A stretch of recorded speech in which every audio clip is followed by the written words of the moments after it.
سردل ٹپا studio کے موجود دے شبیر احمد اوان سے دے چاغا آرتھوپیڈک سرجن دے جی ابو عثمان ہاسپٹل پہ خبر کے ہم اگر سوسائٹی میں دیکھیں تو بہت ساری بیماریاں آتی ہیں, ہم رینڈملی ان کا علاج کرتے ہیں. اگر ہم اویئرنیس کی بات کریں, جیسے نیوروپیتھی کی بات کرتے ہیں کہ جی پورا ویک منایا جاتا ہے اس کے اویئرنیس کے حوالے سے, لیکن ہمارے لوگوں کو اس کا اتنا شعور نہیں ہوتا. اگر آج آپ ان کو بتانا چاہیں تو کیسے آپ ان کو گائیڈ کریں گے؟ ایکچولی اگر آپ میری ہسٹری دیکھیں, جو لوگ مجھے جانتے ہیں, میں اسٹریس دیتا ہوں اویئرنیس پہ, کیونکہ prevention is better than the cure. ہمیں اس سٹیج پہ جانا ہی نہیں چاہیے.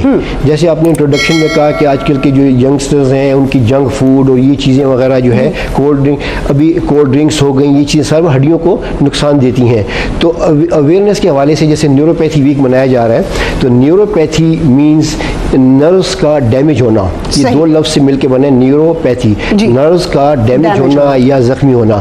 تو اس کی جو مین دو وجوہات ہیں, ایک تو یہ ہے کہ شوگر کے مریضوں میں اس کی بلڈ سپلائی کم ہو جاتی ہے, اس کی وجہ سے نرو ڈیمیج ہو جاتی ہے یا ختم ہو جاتی ہے.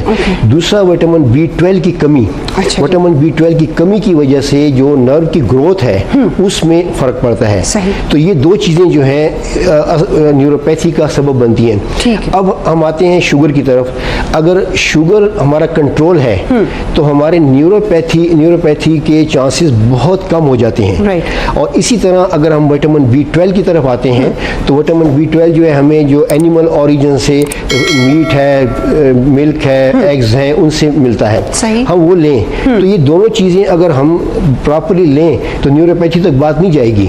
لیکن چونکہ ہم ان لوگوں کو اویئرنیس نہیں ہے, اس وجہ سے ان چیزوں پہ وہ توجہ نہیں دیتے. صحیح. اچھا ڈاکٹر صاحب, پھر اس کے سمٹمز کیا ہوں گے کہ اگر کوئی یہ دیکھے کہ یہ پرابلم مجھے شروع ہوئی؟ ہم عموماً کیا کرتے ہیں, بیماری ہوئی تو تیل لے لیے, مالشیں کروا لی پہلوان صاحب سے, پھر داغے تعویذ بھی کروا لیے, میرے اوپر کسی نے جادو کر دیا جی میرا تو یوں. ہم ڈاکٹر کے پاس اس وقت جاتے ہیں جب بیڑے غرق ہو چکے ہوتے ہیں. تو آپ یہ بتائیں کہ سمٹمز کیا ہوتے ہیں, لائک ہمیں پتہ چلے کہ یہ چیز جو ہو رہی ہے یہ پرابلم کریٹ کرے گی, کون کون سی نشانیاں؟ نیوروپیتھی میں جو جیسے وٹامن B12 کی ڈیفیشنسی ہے تو اس میں پہلا سمٹم جو ہے آپ کا جو ہے تو مسل ویکنس ہے, نمنس ہے, ٹنگلنگ سنسیشنز ہیں, ہاتھوں پاؤں کا سن ہو جانا یہ ہوتا ہے, موڈ کا ڈپریس ہو جانا, چھوٹی چھوٹی باتیں ہیں. اور یہ اگر فرض کیا شوگر کے پیشنٹ میں ہے تو ہمیں زیادہ توجہ دینی چاہیے کہ آیا یہ نیوروپیتھی جو ہے یہ شوگر کی وجہ سے ہے یا وٹامن B12 کی وجہ سے ہے. اور وٹامن B12 جو ہے ہمیں جو ہے بعض اوقات یہ ہوتا ہے کہ ہمارا یہ بیسیکلی فوڈ سے, میٹ سے آتی ہے اور ہمارا معدے میں انٹرنسک فیکٹر سے مل کر یہ پھر ایلیم میں جا کے ایبزارب ہوتی ہے اور اپنا کام کرتی ہے, مائلینیشن.